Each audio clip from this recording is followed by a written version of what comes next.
a practical application was I was given this advice when I was dating, which was, take whoever you're dating out to dinner and watch how they treat the waiter or waitress. You bet. Because that's how they're going to be treating you in 6 months. That's exactly right. Right. Clear thinking, cogently discussed. If that's what you're looking for, you may have come to the wrong spot. On the other hand, they are nice guys. Mark and Mike, it doesn't take a genius. Ramsey! Marshall, well, what's this? What's this? It appears to be some sort of visual aid. I do pity the people that on our episodes that are really graphic intensive that aren't watching this on YouTube, but I know a lot of people, like, this is the commute, this is the jog, this is the, when I can't look at a screen. So we'll describe what we're looking at as we go here. But I had some slides for us today, Mike. Oh man, slides, production budget through the roof. Like 100%. It's increased easily 4 times what it was before. Oh, easily. Yeah. Turns out it's the same thing as if it was 1,000,000 times what it was before, but I digress. Yeah, but there's that. Yeah, so we had our episode about dignity and excellence, and we had some follow-up chatter around that from Dow, one of our regular listeners. As he says, one of our 2 regular listeners, and he's got a point. This is to try to tease out just a little bit more of what we were talking about on dignity and excellence, and then I want to throw in some of his thoughts that I think are great for our audience. So if you care at all about sustaining a culture that is great, if you care about growing a culture and having it last a really long time in a healthy way, this episode's for you. So without further ado, I'm going to go into this, and give me a high sign, Mike, when you want to make a pithy comment. How about that? Does that sound good? I don't know if I've ever known that I was going to make a pithy comment. Yeah, I don't get advance notice of what's going on in my head. Fair enough. Well, just blurt it out then. This is, and I should give a peek behind the curtain to our listeners, both of them. We have a new setup with Zoom where it's letting us share a screen, but we can also still see each other, kinda. So there's a lot going on my screen, and I just want to make sure that I give you due diligence here. So let me set it up this way. My company is HipSocket. The tagline is Wrestle and Grow. I put that on most of my slides when I go present. And when I say wrestle and grow, what do I mean by that? Well, there's deep significance to that phrase for me, but the growth is very tangible. I want people to grow in 3 ways. I want them to grow more organized in what they know, being able to categorize and have tools and have names for things. There's got to be something that you're wrestling to get organized to know. And then I want you to grow more confident in your understanding of that knowledge, whatever tool we've given you, whatever system we've given you, an acronym, whatever it is, we want you to grow more confident in that. And so a lot of times you and I will do role plays and activities and exercises to help people grow in that, right? And then the ultimate goal, this is what everybody says they want, is to grow more influential, right? So grow more organized in your knowledge, grow more confident in your understanding of that knowledge. And then it's time to be wise. It's time to use wisdom by being influential with your market, with your employees, with, fill in the blank where you feel like you need influence. But, we want you to be able to be a leader and influence others. So that there happens to be a pretty good model for where that influence gets used. And it's Western civilization. It's the culture that we're still in. There was a huge amount of influence that Western culture has had on the globe. And so we like to say culture eats strategy for breakfast. It's a saying attributed to Peter Drucker, the famous management consultant. But what's interesting is that even as far back as the ancient Greeks, culture and education were kind of the same thing. They would have used the same word, paideia, to really represent both sides of that coin. And so being really intentional about the things that I'm growing and trying to have influence on in my team, in my company, my organization, my market, however you want to put that, that's what we're doing here. And I do want to say, as I show this slide that shows a awesome painting by Raphael called School of Athens. It's hanging in the Vatican. So in a place that is a capital of Christendom, there's this pagan painting, this painting that honors all of these ancient Greeks. It's got Plato, it's got Aristotle, it's got Hippocrates, it's all the greats are here. Pythagoras, they're all here in this painting, and it's on the wall of the Vatican. And why? And it's because, well, this is the civilization that the West grew out of. Greece, that educational system was taken over by Rome. Rome helped spread it throughout the globe. There was this guy named Jesus in a backwater part of the Roman Empire that injected the thought of, what I guess today we'd call Judeo-Christian values into that empire. And that was really, when Athens and Rome and Jerusalem all came together, that's when we finally had this thing called Western civilization that took over. So I want to say that out loud because, it's interesting. You could say, well, Western civilization, not that special. We just happened to be the haves and the others were the have-nots. We had more resources, better geography. We were the ones in power. They were the ones being oppressed. It's just how it is. But the reality is that that's not entirely fair because, first off, our culture reformed itself on some of those abuses of power. We started doing things like getting rid of slavery. I talked about that in the previous episode. But the other thing is that we weren't always the first ones to the party. Like, the barbarians were who ended up inheriting Western civilization, and they got civilized. You look at scientific breakthroughs. Really, Asia had us way beat on a lot of technological innovation and scientific breakthroughs. They just didn't do anything with it. And there was a very particular reason that the West took that on that is probably beyond the scope of this article. But there are historians who have talked about, the fact that the Jews and the Greeks coming together and embracing the fact that there might be reason, that you could reason out what's going on in the world, but there also might be progress and you could know more about the world and grow from there. Those were very Western ideas and helped us sort of, in many ways conquer a lot of the world. So all that to say, man, we are in a culture that has lasted a very long time. Wouldn't we like to take some of those culture building methods that they had and principles they had to use to build our cultures for our companies and organizations? That's sort of point one, is just that we've got a good model here that we can embrace. I'm going to stop and give you a chance to be pithy. Well, if you look at the painting, it's representative. Yep. Even the most high performing organizations, there's a couple of guys in this group that are not engaged. There's like one guy laying on the steps. Another guy's kind of looking offhand, resting his head on his hand. Yep. Everybody else just looks like they're having great conversations. They're engaged. There's progress. There's movement. So don't feel bad, right? You always, we worry about the laggards, the last guys to catch on. They're always going to be there, right? And Raphael depicts that wonderfully in the painting, right? There's this cornerstone of learning and education, but there may be a couple of guys not quite up to speed yet, and that's okay.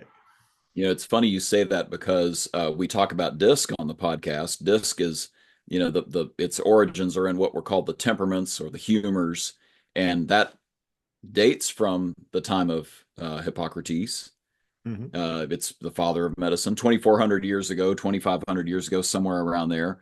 And so in terms of disc, that guy in the middle that looks very disengaged, that happens to be Heraclitus. He was a C. He was definitely a C on disc, and he even has a quote where he says, "The dry soul is the wisest and best." Like he really thought C's were the best. So, but I bring that up because there might be disagreements among this group, and that's part of the beauty, because dialectic, that part of their educational system was, let's have a dialogue, let's wrestle to the truth on this. But there were some things they were very united on, and so let me play that out. One of the things was that excellence was important. So I've got a picture here of an urn depicting a scene from the Iliad. This is set during a battle of the Trojan War, and these two gentlemen are introducing themselves to each other on the battlefield, sort of announcing who they are before they fight. And one of the gentlemen, his name Glaucus, he says that his dad told him, "Always be the best, my son, excelling all others." This idea that you have a job. Your job is to get better and better until you are the best.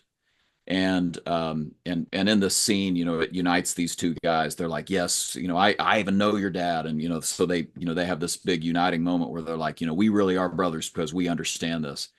And the Greeks had a word, arete, that is quoted here. This is the word, but when the Romans got a hold of it, the Latin word is virile. It's virtus, virtus, but it's where we get the word virile. Manly, right? Manly, strong. And so that's what it originally meant, even to the Greeks. It was, who's excellent? It's the person who has war power. It's the person who's the fastest, the strongest, the best warrior, the best horseman, fill in the blank, right? Best at manly things. But as time went on, there's another word that comes from that Latin word for excellence, for manliness, and it's not virile, it's virtue. This idea that we're excellent. Yeah, we're excellent, but it's excellent in values, in some values that maybe have to do more with, by the time the Greeks really thought about this, they were saying, courtly behavior. What would be your behavior if you're really a good leader? How would you be treating people? Would you be treating them fairly? Would you would you be living up to your potential, right? Would you be doing whatever the things are that we've decided you need to be excellent at as a culture? So as an example, this is a picture from the World Equestrian Games that were hosted in Kentucky years ago. This is like the Horse Olympics. So this is a horse who has acrobatic tricks done off its back. So the excellence of this horse, its arete, its virtue, is that it has the ability to canter very smoothly while a vaulter performs acrobats on its back. Fair enough? Mm-hmm. Here's a horse radically different, right? This horse's arete, its excellence, its virtue is that it's got a beautifully sleek coat. It's able to smoothly and calmly pull a show carriage around. It's used at weddings, and people take pictures with this horse, in the carriage behind it, and it's just beautiful, right? It's photogenic. That's its real arete. Now here's the third horse. This is Tinker. Tinker was my wife's aunt's horse. She had a bunch of animals, and Tinker sadly has passed away. But this is Tinker's special. She is a dwarf miniature horse. She has an incredibly unique arete and excellence. Can you take a wild guess what its excellence was? The shortest little horse you've ever seen in your life, right? Thoroughbred racing. Right. Not a Derby winner, as it turns out. No. It would struggle to win in a dachshund race. You are correct. But so cute. But so cute. And she was a trained therapy horse. So her arete, her virtue, her excellence was her ability to know exactly which patient at Cincinnati Children's Hospital needed her help, and she would walk up to it and just let herself be petted. and these children just came alive. Just she had such a gentle presence. She helped a lot of kids, helped them heal. But to your point, none of them are going to be Kentucky Derby winners out of any of the three that I showed, but all three of them had a potential to live up to. And so, I would argue that part of what we're talking about as we talk about excellence is that everybody in the organization reaching its potential, reaching their potential as they help the organization reach its potential. So, yeah.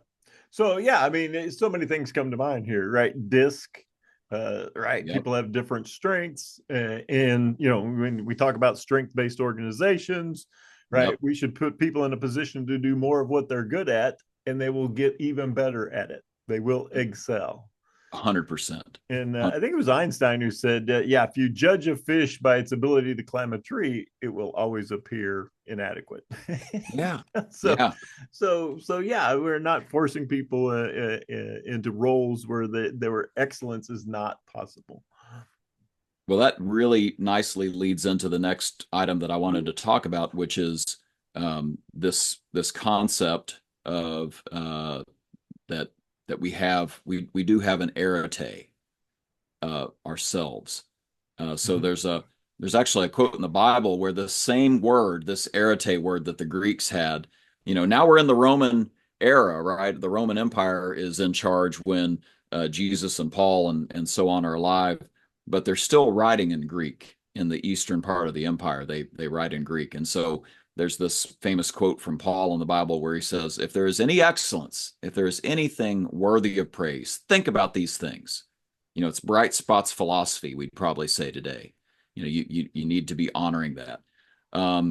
Peter, one of my favorite passages in the New Testament, St. Peter talks about that you should make every effort to support your faith with virtue, that there are some things, some excellences that you should be pulling ahead. Both of these, excellence, virtue, it's the same Greek word, this word arete.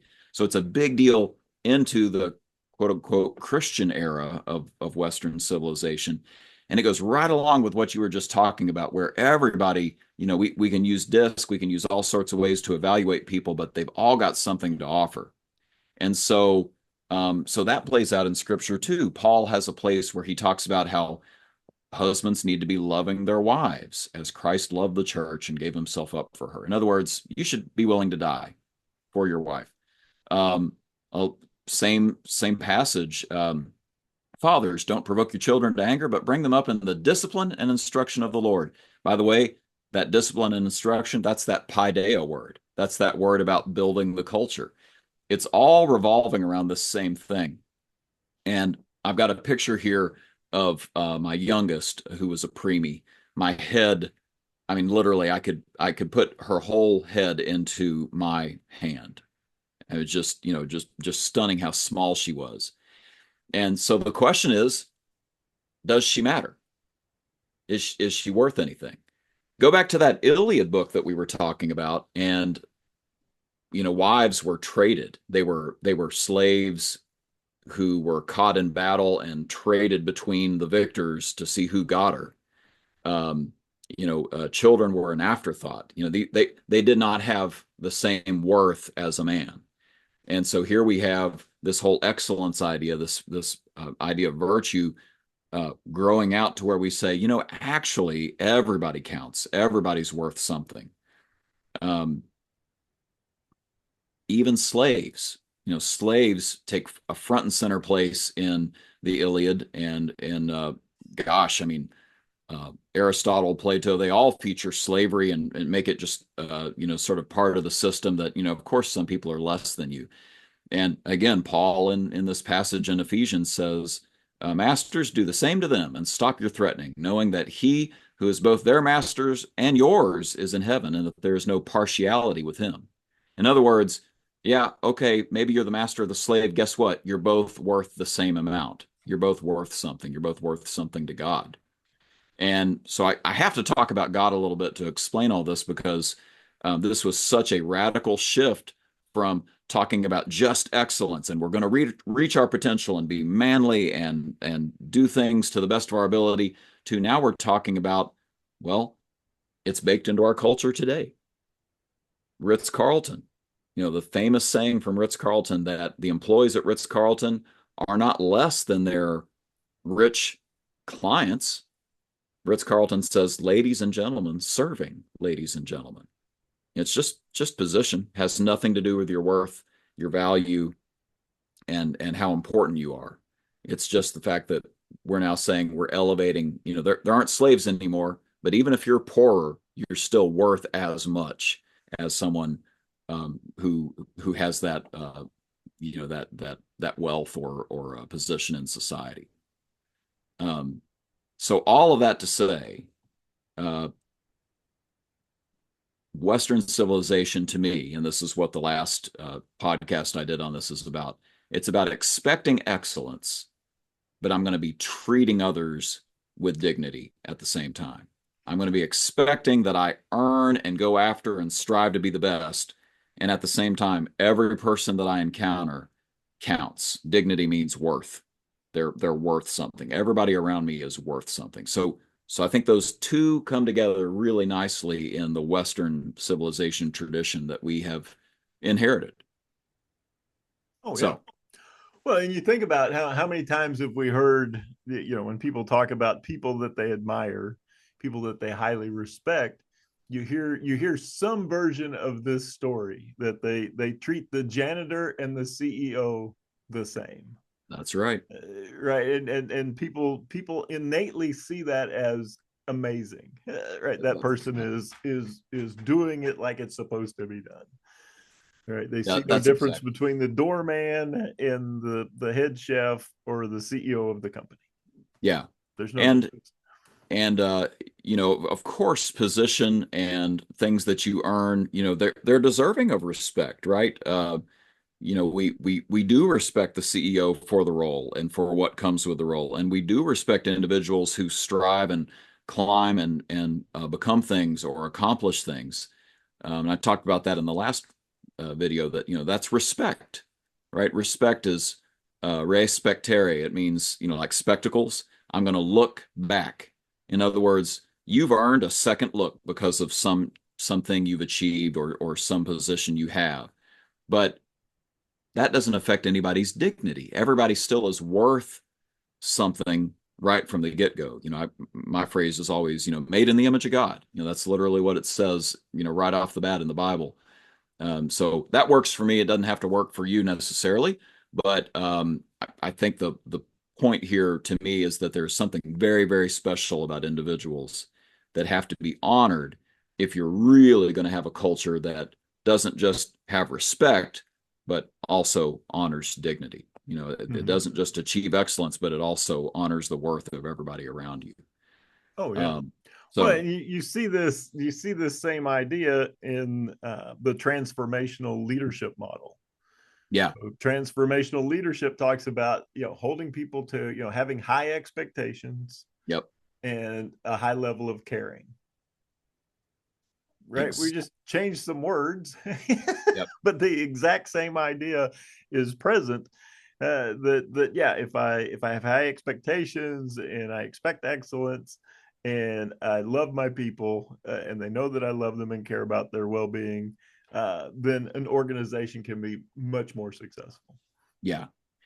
Yeah. And, I think the funny thing about this is that we all, even though we say we believe that, we wrestle with it. And I think it's for a couple different reasons. One reason is that we maybe haven't thought through why we think these are the right ways to behave. Like why? Why bother doing this? Is it because you really believe that people are created and made in the image of God, and so you better treat them with some worth?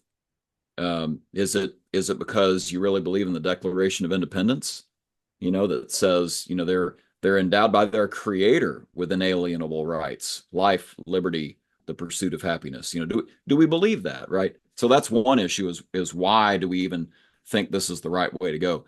The other issue is self-deception. We say we believe this, but how we actually treat people doesn't line up with that. Chris Argyris talks about the values espoused and the values in kind.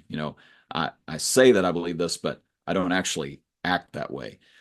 So in that respect, that means you got to do some self work, right? Mhm. That's where this all starts, is self work. The culture is going to trickle downhill from you, even Oh if you're yeah. not at the top of the mountain. So with that being said, we had a quote that I want to share from Dow, one of our listeners, who's just had some excellent thoughts about this. And I can't read his whole thing but it's just so good. It's on Facebook. If you're his friend, you can see it. It's really good. But he says that, he says it's really interesting because it makes you think about your own excellence and your own dignity, and do you honor both of those things within you? So I'm just gonna just barely scratch the surface of what he talks about here. He says, I see that when I sin, when I do not submit, to God or whatever, uh, when I become defensive or angry towards others, often it is because I don't believe in my inherent value, my dignity, or I question my own choices, my own excellence, right? Am I striving for that? And then he says, however, if I live my life with a clarity about my value and a conviction to always do my very best with integrity, I need not fear the tests that come against me. So he has 5 really excellent questions to sort of, if that at all touches you, if you say, you know what, do I believe in my own dignity? Do I believe I'm worth something, no matter what? And do I believe that I'm really trying to be all I can be and really striving to make the best choices? He has 5 questions for you if you want to investigate that. He says, do I believe in my dignity? What is challenging my excellence? Am I living out of the dignity of who I am made to be? Am I making choices that make my excellence harder to defend? And then the final question, which is always the kicker, what needs to change? That's Yeah. so good. Just so good. So I really wanted to share that with everybody, sort of an overview of what we were talking about this whole Western civilization, excellence and dignity thing. And then a reminder that this is about you. What Mhm. do you have to wrestle with here in terms of honoring your own excellence and dignity, your own striving for excellence and your own, self-worth. Oh So yeah. Well, yeah, and as you were talking, I was thinking about, a practical application was I was given this advice when I was dating, which was, take whoever you're dating out to dinner and watch how they treat the waiter or waitress, you bet. because that's how they're going to be treating you in 6 months. That's exactly right. Right? Do they see value? Do they see, do they treat the waiter or waitress whom they may perceive as lesser? Do they still treat them with dignity and respect?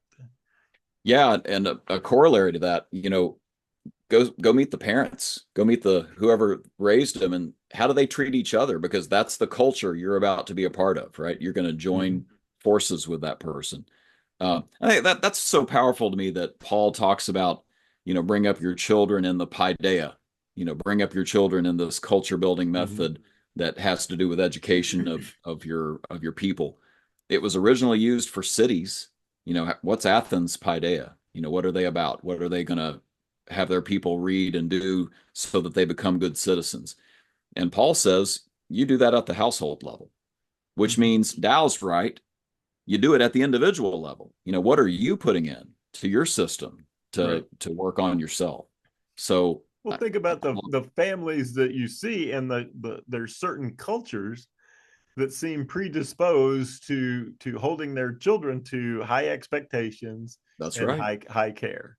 That's right. And you're like, well, why are this certain culture more represented in the medical field or in the lawyer field, or are they, well, it's like, what's going on here? Yeah. Well, it's cultural, and it's all the way down to the family aspect of, yeah, these families hold their kids to high expectations and they love them to death, and that combination, you're right, propels Yeah. them to even more, quote, success in our society. 100%. And it's interesting.